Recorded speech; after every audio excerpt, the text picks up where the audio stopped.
Muy buenas noches, Venezuela. Bienvenidos todos a este su espacio. La Fuerza de la Unión, una tribuna abierta de la sociedad democrática venezolana para compartir con todos ustedes, más allá de cualquier crítico puntual, partidista o ideológico, la angustia, la preocupación, la justa indignación por lo que hoy está pasando en nuestro país y también la certeza, la confianza, la esperanza de que trabajando juntos, de que remando unidos en la misma dirección, seremos capaces de construir la Venezuela de trabajo y de respeto, la Venezuela con alimentos y con medicinas, la Venezuela con democracia y con libertad, que todos necesitamos y que ciertamente todos merecemos. La Fuerza de la Unión es una presentación de frigoríficos NIS, El Placer de la Carne, ubicado en la planta baja del Mercado Municipal de Chacao. Esta es una presentación del Supermercado Madrid, ubicado en la calle Paz de Chacao, diagonal a la Plaza Bolívar de ese municipio.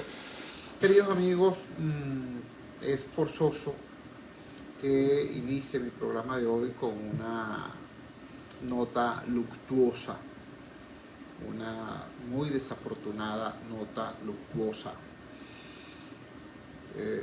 Ayer yo llegué a mi casa absolutamente destruido de cansancio.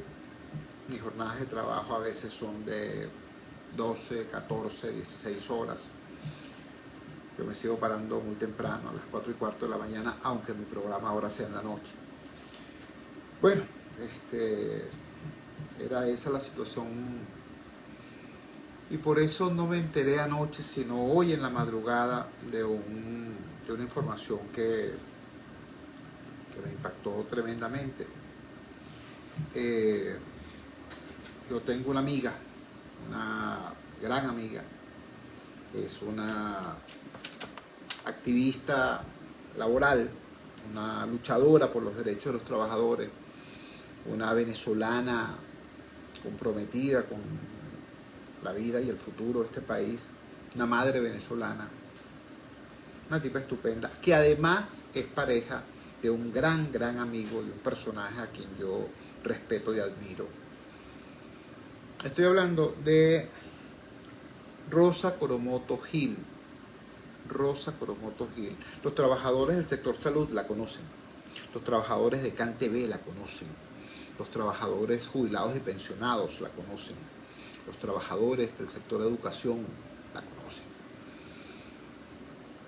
Bueno, anoche se produjo la información.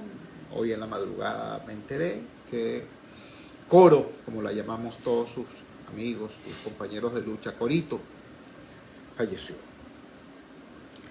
A muy temprana hora pude darle el pésame, mi abrazo solidario a Pablo Zambrano, su esposo, gran luchador, y a Mauro Zambrano, su hijo, que también es un gran luchador. Mauro Zambrano es el joven que motorizó esa iniciativa que se llama Monitor Salud, gracias a la cual usted y yo nos enteramos de cuál era la verdad de lo que estaba ocurriendo en este país durante la pandemia. ¿De acuerdo? Monitor Salud. Esa es una de las hechuras de Mauro Zambrano, quien es, repito, hijo de Pablo Zambrano y, por supuesto, de Rosa Coromoto Gil, Corito. Quiero enviarles mi palabra de pésame, de solidaridad a su esposo Pablo, a su hijo Mauro, a su legión de amigos y compañeros de lucha en el ámbito vecinal y sindical y bueno, expresarle pues a todos ellos lo que todos estamos pensando. Paz a sus restos y honor a su memoria. Vamos ahora al primer tema que queríamos tocar en la noche de hoy. Fue muy dura la mañana de hoy, la noticia de la muerte de Coro. Bueno, debo decirles a quienes quieran y puedan, el velatorio de Coro se dio hoy en la funeraria El Rosal. De allí, de la funeraria El Rosal, partirá mañana. El velatorio continúa mañana en la mañana, mañana viernes, 15 de la mañana, y en horas del mediodía partirá el cortejo rumbo al Cementerio del Este en La Guairita. Quienes quieran y puedan acercarse, bueno, ahí nos veremos. Otras informaciones que nos interesa destacar en esta tarde-noche de este jueves 14. Discúlpenme, pero es que ciertamente estoy impactado porque todo el día de hoy ha sido complicado. La muerte de esta amiga y activista y dirigente ciudadana, lo que pasó anoche en Guarenas, en la autopista Caracas-Guarenas, la autopista Gran Mariscal de Ayacucho. Les ponemos unos nombres tan rimbombantes a las cosas, ¿verdad? Y resulta que no sirven para nada, están llenas de huecos, están llenas de derrumbes, están llenas de desastres que generan a su vez más desastres. La autopista Gran Mariscal de Ayacucho, que ha sido escenario de 3 accidentes en menos de 24 horas, casi en el mismo sitio. Y los 3 involucran vehículos de carga pesada. Uno de esos accidentes con saldo de más de 20 muertos. Impresionante, ¿verdad? Bueno, el primer titular que quiero comentarles tiene que ver con eso. Escuchen esto. Es un titular de hoy, por supuesto, 14 de diciembre. Sale en el portal de nuestros colegas y amigos de Radio Fe y Alegría. El titular es el siguiente: autoridades investigan la causa del accidente en la Petare Guarenas. Vamos al texto. Con la firma de la colega María José Núñez sale esta información.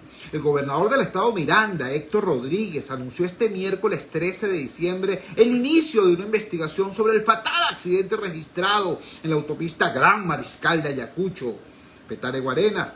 El hecho resultó en al menos 20 personas fallecidas, según informan diversos periodistas de Caracas. He ordenado una investigación para establecer las causas y responsabilidades por lo sucedido, expresó el mandatario regional en la red social X, antes Twitter.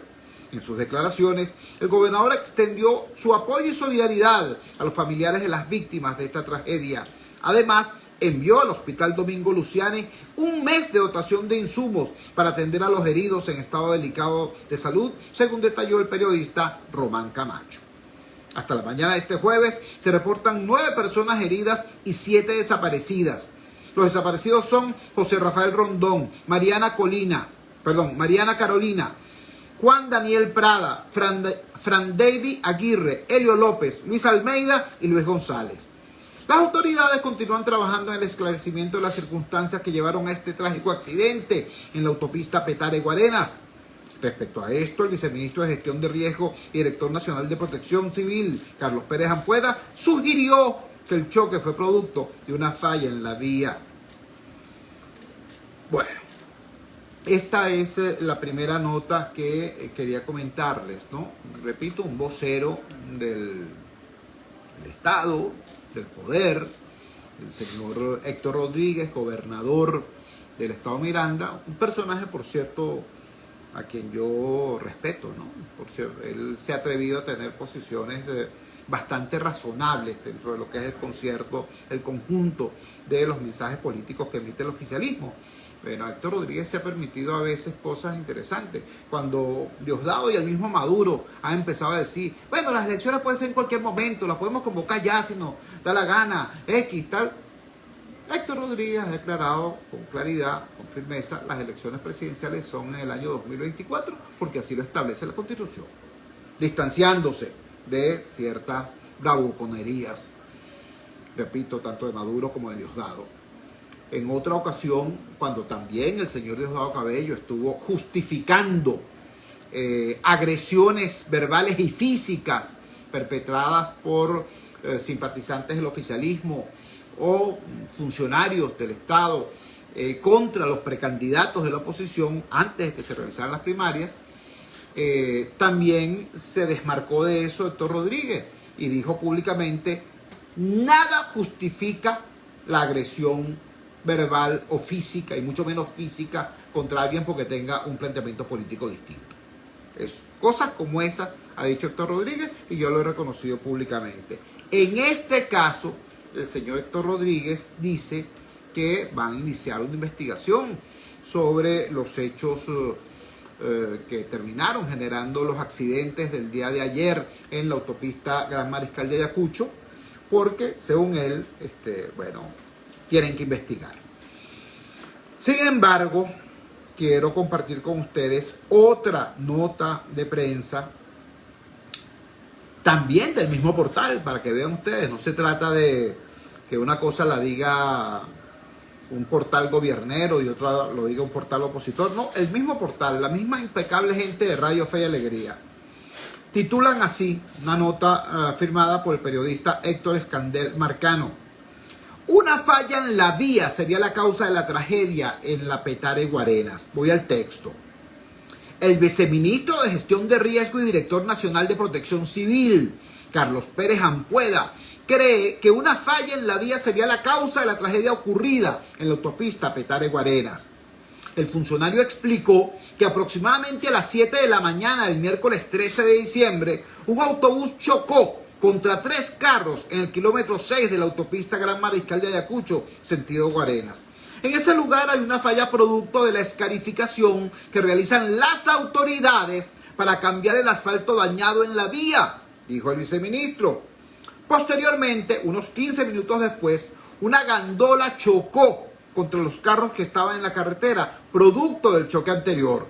El vehículo de carga pesada no se dio cuenta del accidente previo y ese es el que impacta, generando este caos en el que se vieron involucrados 17 vehículos. De acuerdo a la versión del funcionario, el chofer de la gandola pudo no haber visto el accidente previo por la poca visibilidad y el clima de la hora. La explosión de una gandola que transportaba combustible en la autopista Petare Guarenas conmocionó a la población este miércoles 13 de diciembre. El incidente ocurrió cuando el camión de carga pesada colisionó, provocando un fuerte incendio en la vía a la altura del Araguané y afectando al menos a 17 vehículos. El viceministro para la Gestión de Riesgo y Protección Civil, Carlos Pérez Ampueda, informó en X, antes Twitter, que el incendio había sido controlado y sofocado, pero lamentablemente la tragedia dejó un saldo en las primeras horas de 8 fallecidos y 14 heridos. Sin embargo, durante el día se pudo conocer que la cifra subió a 20 fallecidos y unos 19 heridos. De acuerdo con el periodista Román Camacho, en la clínica Osanán se encuentran recibiendo asistencia médica 5 de los lesionados, quienes son Carlos Musale, Rafael Canchica, Andrés Cantillo, Luis Castillo y Fanny Ojeda. Y en el Seguro Social de Guarenas se encuentran 2 heridos, Gregory Moisés Pérez Berríos y Juan Segura Ortiz. ¿Por qué me tomo la molestia de compartir con ustedes estas 2 notas de prensa? Bueno, porque son sumamente significativas, ¿no? Por un lado sale un funcionario, un representante del Estado y dirigente del PSUV diciendo vamos a hacer una investigación.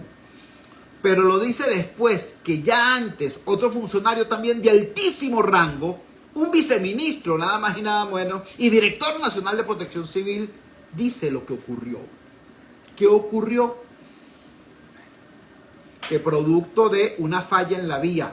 Pero es que además la declaración de Pérez Ampueda tiene el valor de que dice cuál es la falla. La falla es que escarificaron la vía. ¿Saben ustedes lo que es la escarificación? La escarificación es cuando raspan el piso de la autopista o de la carretera o de la calle para poder luego colocar asfalto nuevo. ¿Qué ocurrió allí? Bueno, que rompieron la vía. Como dice el mismo Pérez Ampueda, las autoridades rompieron la vía, escarificaron la vía. Ah, pero no asfaltaron. No asfaltaron. Y además, como dice el mismo Pérez Ampueda, es posible que el chofer de la gandola no haya visto. ¿Tú sabes por qué es posible que el chofer de la gandola no haya visto? Por lo que tienen denunciando los vecinos de Parque Caiza, es decir, los vecinos de la autopista, meses. Y lo denunciaron la última vez justamente el 12 de diciembre, 24 horas antes de este horror. Dicen, no hay señalización en los trabajos detenidos y retardados de escarificación y de asfaltado en la vía. No solamente dejaron el reguero, no solamente dejaron la carretera raspada, no solamente no han asfaltado, sino que además no señalizan y en consecuencia la gente no puede tomar previsiones, llega y cae en la vía que tiene esa falla, como dice el viceministro. Y viene la tragedia. Por eso ustedes pueden, si revisan hoy las redes sociales, es más, desde anoche en la madrugada, pongan en el buscador autopista GMA, Caracas Guarenas, y te van a salir cualquier cantidad de mensajes de vecinos y usuarios de la vía indignados diciendo: hacía falta 20 muertos para que terminaran de asfaltar, porque pasaron toda la madrugada asfaltando y todo el día de hoy. Era necesario eso. Era indispensable que hubiese una tragedia de esas proporciones para que sencillamente terminaran el trabajo que iniciaron hace quién sabe cuánto. ¿Entiende? Mire, en un país normal, en un país donde el poder tiene responsabilidad frente a los ciudadanos y existe un poder judicial que a la hora de un reclamo ciudadano contra el poder ejecutivo, por ejemplo, falla a favor del ciudadano, si es que la ley le acompaña. En un país, repito, normal, si tú estás en tu carro en la calle y se te cae un poste encima, ¿no?, y te destruye el carro, tú puedes demandar al municipio o al Estado, porque eso es una negligencia oficial, y producto de esa negligencia oficial tú sufriste un daño material o personal. En Venezuela resulta que hubo 20 muertos por lo que reconoce un mismo alto funcionario del Estado fue una falla en la vía, producto de un trabajo o de unos trabajos llevados adelante por representantes de las autoridades. Entonces, uno se pregunta, no estamos en presencia acá pues de un poste que se cayó sobre un carro y le rompió el faro. 20 muertos, hermano. 20 muertos. ¿Quién asume responsabilidad? No voy a decir eso que alguna gente dice, ¿quién los paga? Porque eso es impagable. La vida humana es impagable. Un solo fallecido es impagable. Pero ¿quién asume responsabilidad por estas cosas? Y asumir responsabilidad no es darse golpes de pecho, ni simplemente ofrecer disculpas, ni hacer una cadena. No, vale. Asumir responsabilidad es ver todos los elementos que participan y coinciden en la creación de la situación que hace posible una desgracia como la ocurrida. Porque aquí hay de todo, hermano. Desde el mal estado de la vía, la falta de señalización, la iluminación defectuosa, el mal estado del parque automotor. Yo lo decía anoche, lo repito ahora, salgan para la calle que sea. ¿Qué van a encontrar ustedes? Seguramente 3, 4, 5, 6 camionetotas blindadas, seguramente sin placas, a lo mejor con unos tipos atrás motorizados exhibiendo sus pistolotas, cuidando el que está dentro de la camionetota. Pero por cada camionetota de esas van a encontrar como 20 carritos, entre medianos y pequeños, y a veces unas cuantas lanchas grandes, viejas, un LTD Landau, un Malibu de los 80, un Ford Fairlane que haya sobrevivido. Pero generalmente son carritos, ¿no?, medianos o pequeños, de hace 20 años, 24 años, 26 años. Esos carritos cuando se dañan, no hay cómo repararlos bien. Primero porque los costos son muy altos y segundo porque no encuentran los repuestos. Y si encuentran los repuestos, no son originales, son chimbos. Son genéricos, pues no voy a decir chimbos, perdón, son genéricos.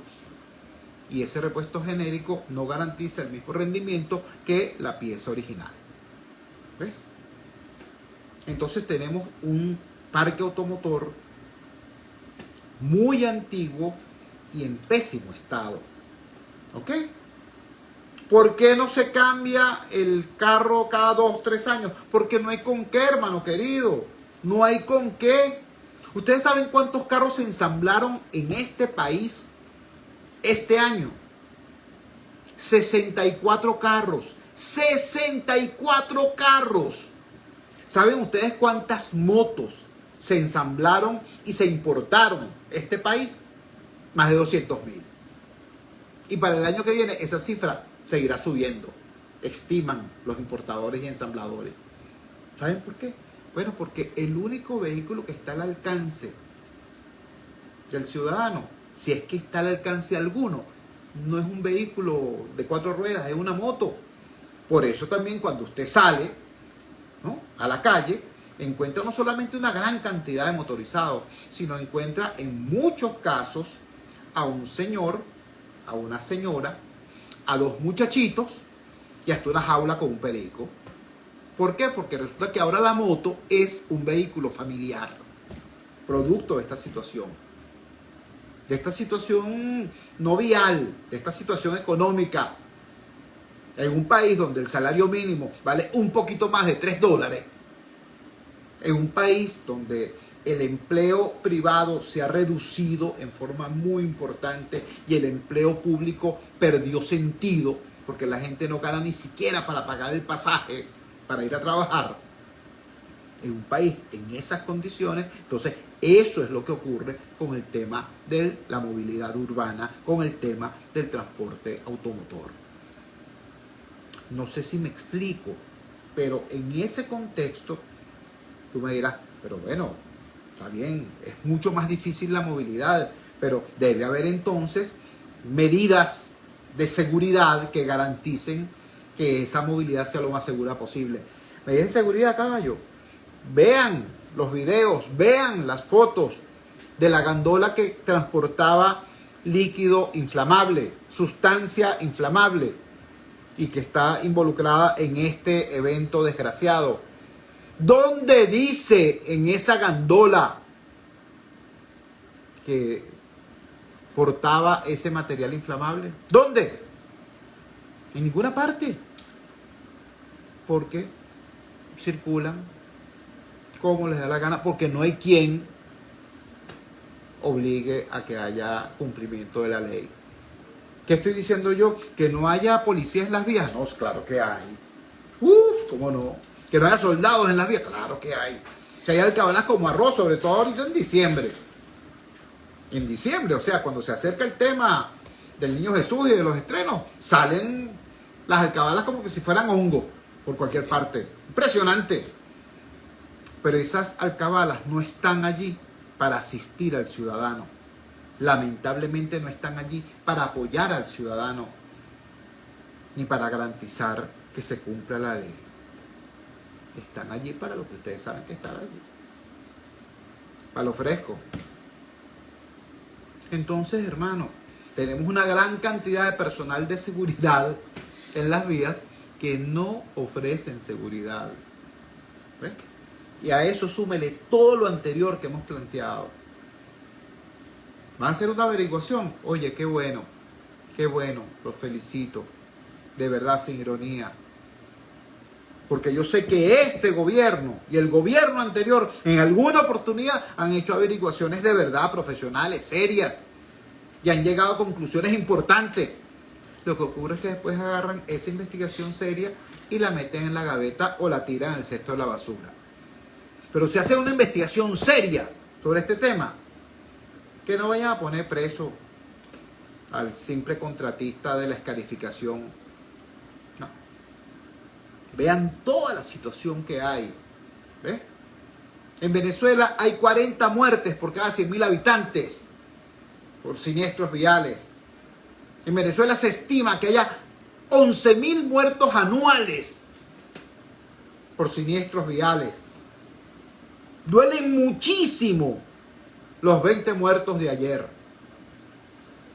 Pero son apenas una partecita de esa horrenda macrocifra sangrienta que nos dicen las estadísticas de la Organización Mundial de la Salud. 11.000 muertos anuales en nuestro país por siniestros en nuestras carreteras, autopistas y calles. Entonces, ustedes dirán, no, pero ¿Qué investigación van a hacer? No hacen falta. Y el problema está clarito. Mosca. Mosca, porque cuando el problema es así de complicado, no tiene solución fácil. ¿Ves? Cuando alguien te venga y te diga, sea el problema que sea, interpersonal, familiar, vecinal, nacional, no, las cosas son muy fáciles. Cuando alguien le diga eso, mosca, porque o es un demagogo que lo quiere engañar, o es una persona muy limitada, ¿no? Que en vez de entender la complejidad del mundo, trata de reducir el mundo a la simplicidad de su cerebro. Cuando los problemas son muy graves, generalmente son complejos. Y entonces hay que ver, ciertamente hay que investigar, no solamente la magnitud del problema, sino además la complejidad de las soluciones. Y aquí tenemos un problema, el tema de la seguridad vial. Es un problema que implica, mira, muchas medidas de diversa naturaleza, muchas medidas de importancia. Por ejemplo, decía un exitoso alcalde de Bogotá de hace unos cuantos años, decía, una ciudad exitosa no es aquella donde todo el mundo tiene un carro último modelo. Una ciudad exitosa es aquella donde el transporte colectivo es tan bueno, pero tan bueno, que hasta los ricos dejan sus carros en la casa, porque es preferible andar en el metro, en el monorriel, en el tranvía, en el vehículo, en el sistema, en el servicio público de movilidad. Cosas como esas tienen que formar parte de este debate, porque si no, ¿qué es lo que va a seguir pasando? Bueno, lo que está pasando hoy, pues. ¿Quiénes circulan con seguridad? Quienes tienen con qué. ¿Quiénes tienen con qué? Los enchufados, los burócratas, aquellos que andan, repito, en sus camionetotas, ¿no? Con un escolta atrás y otro adelante, ¿no? Ya no es una camionetota blindada, ya es una caravana, andan en caravana.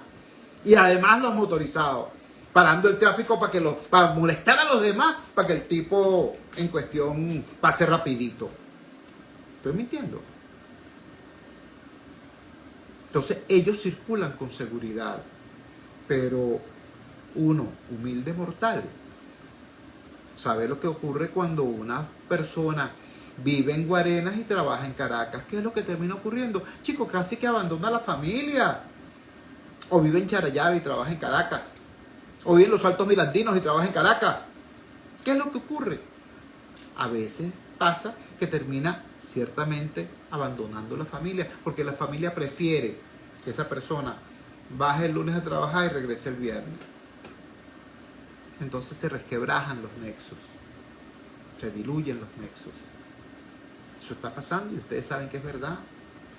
Entonces, repito, esta situación triste, terrible de ayer, no permitamos, ¿vale? No permitamos que la tragedia de ayer sea simplemente el comentario de hoy y el olvido de mañana. No lo permitamos. Que el homenaje que le rindamos a esas víctimas y a las otras 10.000 y tantas sea la presión ciudadana para que el tema de la movilidad urbana e interurbana sea asumida en serio por el gobierno que sea, este o el que venga, que ojalá sea distinto, por el amor de Dios. De eso se trata. De eso se trata. Cuando son las 8:29, vamos a la siguiente pausa comercial. Vamos a identificar la valiente señal del gigante Rumbos y ya regresamos con muchísimo más de la fuerza. La fuerza es la unión. Hola Chipina, ¿cómo estás?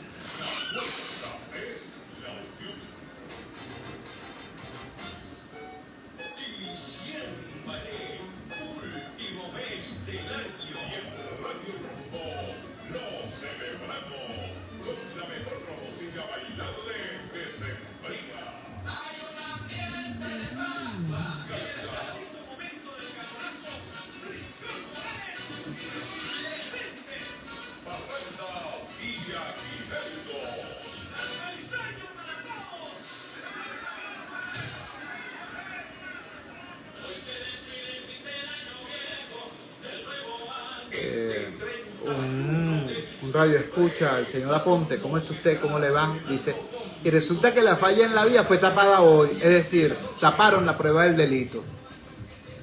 Qué interesante, ¿no? Que la gente no se chupa el dedo, ¿vale? Como debe ser. Pico Amarrado, saludos. Pico Amarrado es un ingeniero venezolano, petrolero, que trabaja en Arabia Saudita. Y para él ahorita son las 2 de la mañana. Y está pegado acá. Abrazo, hermano. Saludos. Uf.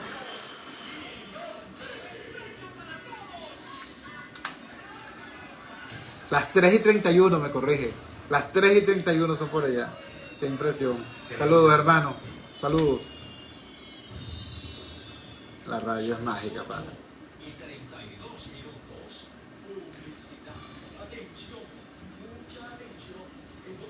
Arabia Saudita.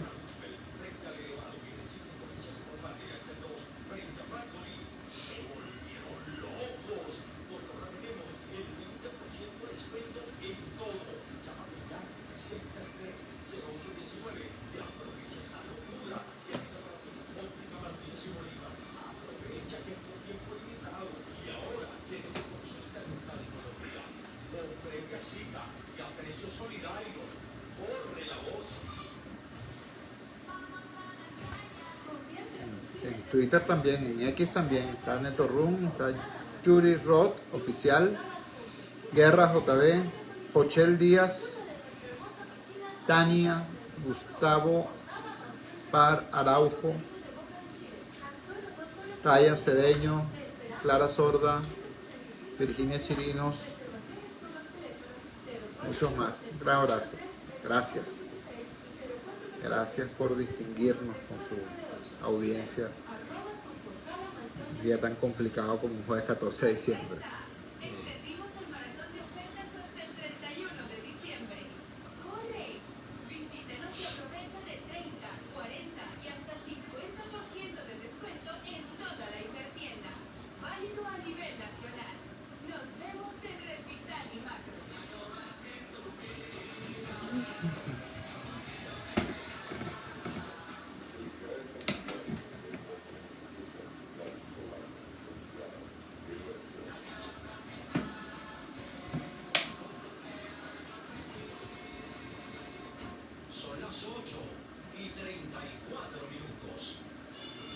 Iris Ojo, ¿cómo estás? Saludos.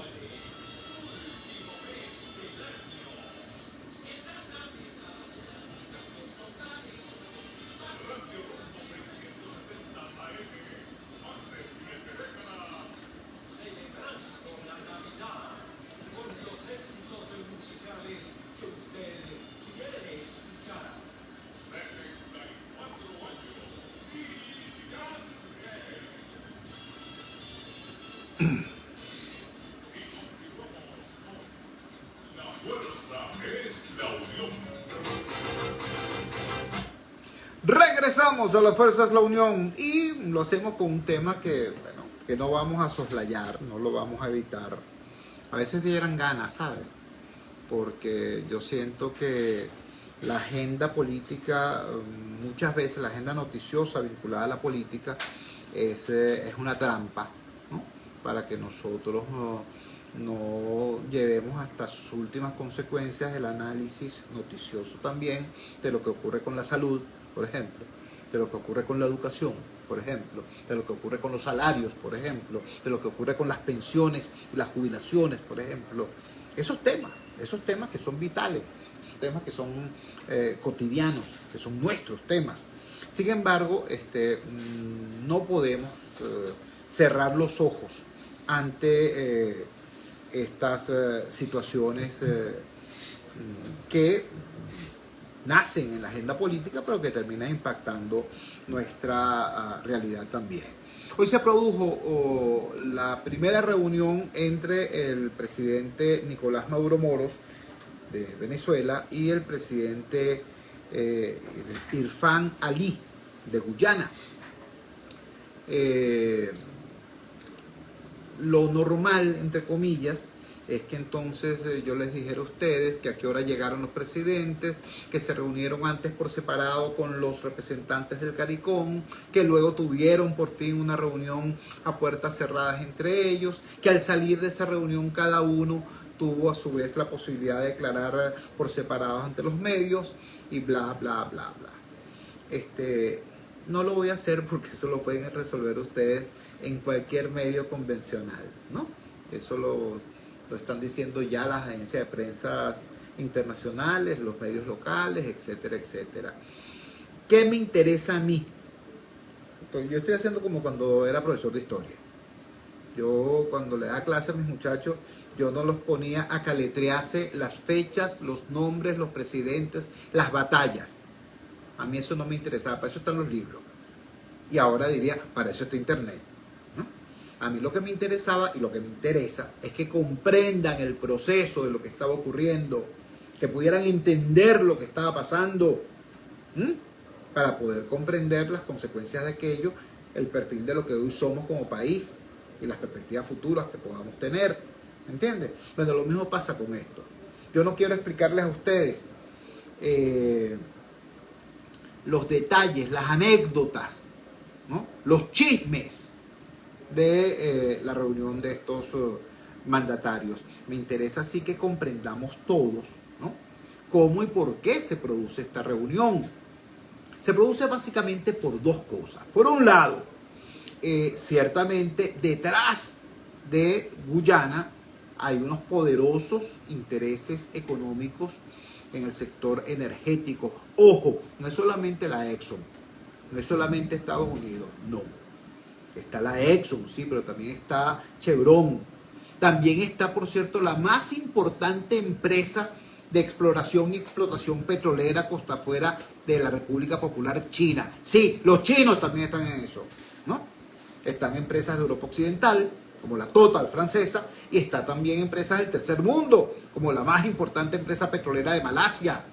Todos esos intereses están allí. ¿Por qué están allí? Ah, bueno, porque resulta que Guyana autorizó concesiones de exploración y explotación petrolera en áreas aún no demarcadas, de acuerdo a lo que plantea el Acuerdo de Ginebra.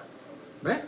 Esta gente, viendo, bueno, ¿quiénes son los que podrían estar otorgando concesiones sobre esa área?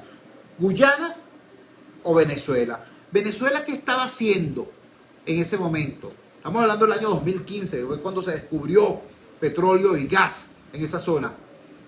Venezuela estaba expropiando.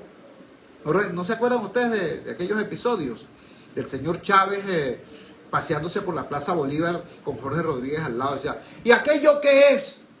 Un carrito de chicha, exprópiese. ¿Y aquello qué es? El edificio La Francia, exprópiese. ¿Y aquello qué es? Una joyería, exprópiese. Bueno, vale, se expropiaron una gran cantidad de cosas entonces, no solamente inmuebles, no solamente pequeños bienes, no, vale, se expropiaron empresas muy importantes, se expropiaron concesiones a empresas extranjeras, se expropió una gran cantidad de tierras que, por cierto, las dejaron perder. Nadie las trabajó. Entonces, eso es lo que estaba haciendo Venezuela en aquel momento. ¿Con quién creen ustedes que las empresas internacionales iban a querer tener una relación comercial productiva? ¿Con un gobierno expropiador o con una franquicia? Porque Guyana no es exactamente una república, ¿no? Con una entidad, pues, con una entidad nacional como Guyana, que les estaba diciendo, vengan para acá, le damos todas las facilidades, le damos todas las seguridades, le damos toda la tranquilidad, vengan, exploten, ustedes saben explotar sus cosas, pero eso sí, nos dejan aquí las ganancias que nos corresponden. Entonces resulta que todas esas, no solamente la Exxon, repito, la Exxon, los chinos, los europeos, los malayos, todos dijeron, vamos a meternos allí. Y se metieron, caballero. Ahora, ¿qué ocurre cuando esos intereses, ¿no?, se ven afectados, incluso someramente, por una disputa? Bueno, que no hay nada más cobarde que $1 millón. No hay nada más cobarde que $1 millón. ¿Qué ocurrió con el precio de las acciones de la Exxon? Hace nada. Se fueron al foso, cayeron, entre otras razones por esta situación. Entonces eso hace que el presidente de Guyana, que hasta hace nada andaba como un gallito de pelea, diga, bueno, vamos a hablar. Lo primero que se le ocurrió fue decir, Cuba puede ser mediador.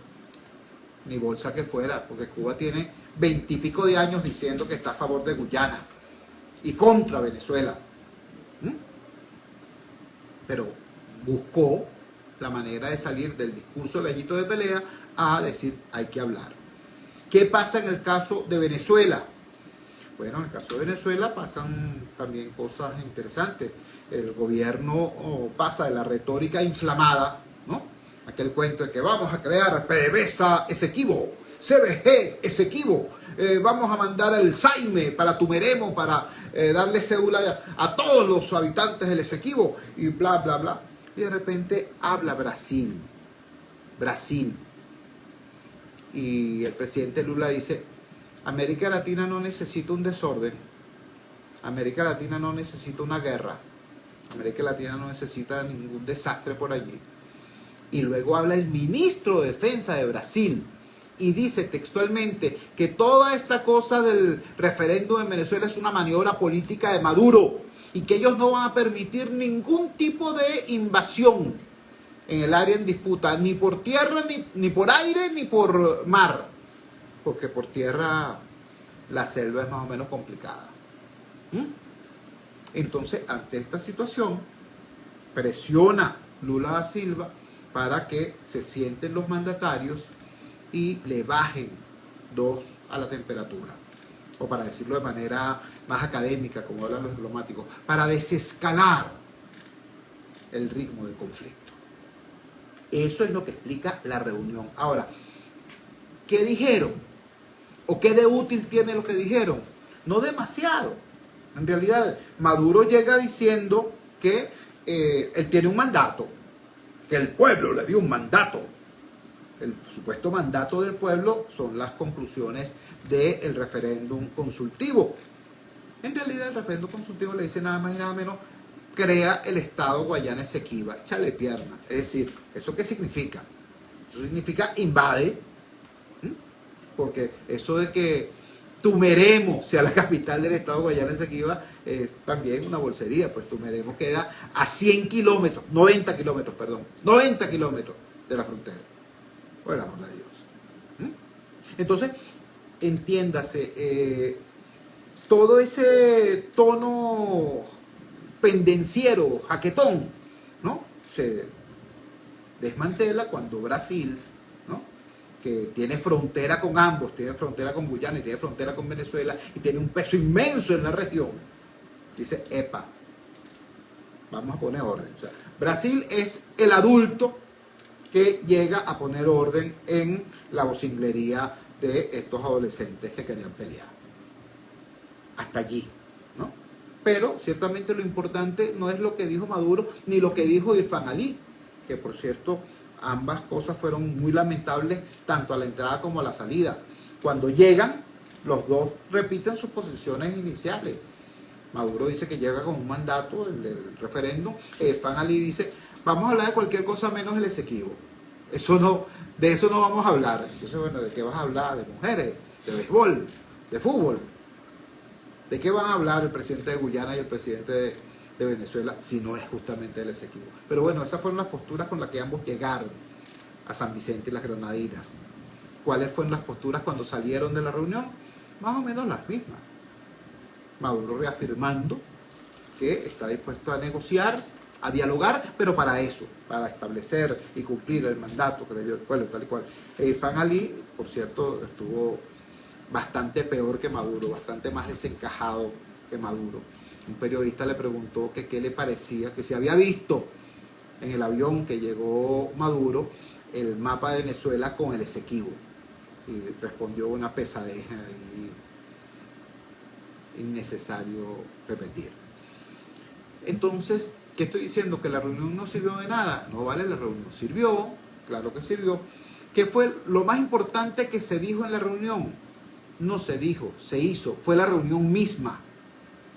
Fue el hecho de que estas dos personas, ¿no?, que hasta ahora tienen unos discursos que no tienen ningún curso de intersección, que no tienen ningún área común, se vieron obligadas a sentarse, obligadas a desescalar el discurso belicista. Y bueno, en algún momento, tendrán que llegar a eso que plantea el Acuerdo de Ginebra. ¿Qué dice el Acuerdo de Ginebra? Dice una gran cantidad de cosas. Está publicado en internet, no hay necesidad de que yo se los recite. Pero al final, en el capítulo final de la novela, lo que dice el Acuerdo de Ginebra es que tienen que buscar las partes un acuerdo práctico. Un acuerdo práctico. ¿Qué significa un acuerdo práctico? ¿Qué significa? Porque yo estoy seguro que ni a Guyana ni a Venezuela le interesa de verdad ese territorio, en tanto que territorio. Todos nosotros hemos pasado toda nuestra vida, como niños, como jóvenes, como adultos, viendo un mapa con unas rayitas, más nada. El territorio como tal no les interesa. Te voy a decir algo más fuerte todavía, más lamentable todavía.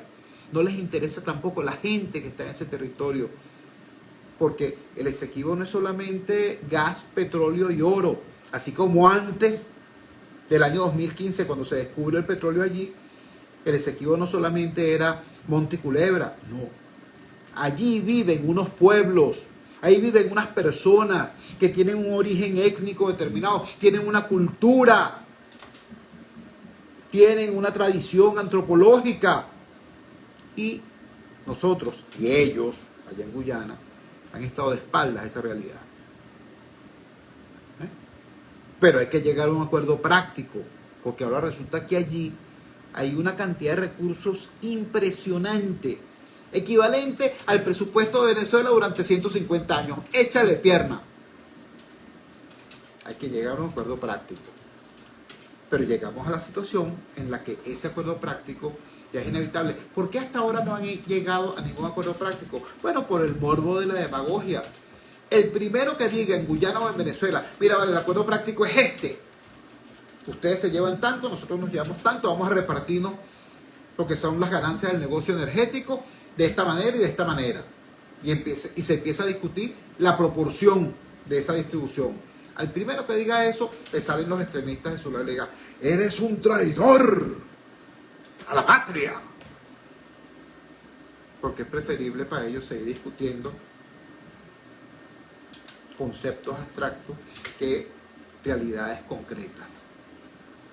Entonces, repito, lo importante de esto es que la presión, no solo de Brasil, la presión del sentido común obliga a los generales de micrófono, ¿no?, a los Churchill de micrófono, a sentarse, pues, a verse las caras. Y en algún momento ese verse las caras tendrá que terminar en la búsqueda de eso que el Acuerdo de Ginebra llama un acuerdo práctico de resolución del conflicto. Mientras eso pasa, yo sí quiero hacer 3 alertas. La primera alerta, hermanito, patriotas somos todos.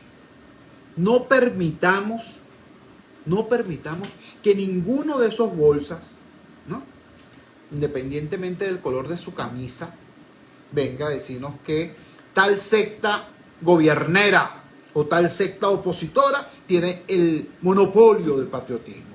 Patriotas somos todos, caballo. Todos. Todos nosotros estamos conscientes, en el caso venezolano, de que Venezuela tiene títulos legítimos sobre el Esequibo. Títulos legítimos. Busque, por favor, yo le ruego, métase en el buscador y ponga general, bueno, él fue recientemente ascendido a general, pero ponga mejor, Coronel Pompeyo Torrealba. Coronel Pompeyo Torrealba Esequibo. Y le van a salir como 50 documentos de un señor que le ha dedicado, un venezolano que le ha dedicado su vida a investigar eso. O ponga Rafael Ruano Montenegro, geógrafo, Esequibo, y le va a pasar lo mismo.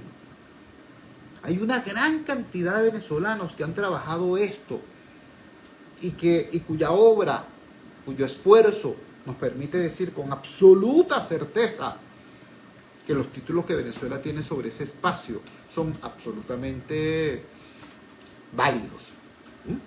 Ahora, lo que debemos evitar es que los politiqueros de oficio, ¿no?, utilicen el tema del patriotismo, de las 8 estrellas, de la bandera tricolor, no sé qué cosa, para sacarle rédito político. Yo a veces veo las cosas que están pasando y digo, es que estos tipos no quieren el Esequibo nada, estos tipos lo que quieren es aislar a la oposición, ¿eh? O los otros no quieren el Esequibo nada, lo que quieren es meterle el dedo en el ojo al gobierno. Ese no es el punto, hermano. La historia ha demostrado que cada vez que un politiquero utiliza los temas del nacionalismo extremo y sobre todo el tema de la integridad territorial para el logro de objetivos políticos de corto plazo, de corto alcance, bueno, eso termina en tragedia. Tragedia para todos y sobre todo inmenso fracaso para el actor político que pretenda eso. Eso es lo primero, y lo segundo que quería compartir con ustedes como alerta. Y lo tercero, déjenme decir una cosa que el chavismo se le olvidó. El chavismo lo decía mucho, pero el chavismo tiene un problema, la dirección chavista, la dirección oficialista tiene un problema de amnesia selectiva. A ellos se les olvida lo que les da la gana.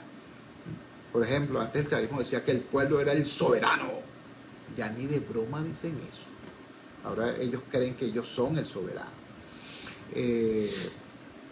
Bueno, ellos se han olvidado de una expresión de Alí I. Alí I decía, la patria es el hombre. Por supuesto, cuando afirmaba eso Alí I, se refería al hombre y a la mujer. La patria es el ser humano. Vamos a ser sinceros, hermano. ¿Cuántos de nosotros sabemos cuántos dialectos se hablan en el Esequibo? ¿Cuántas etnias hay en el Esequibo?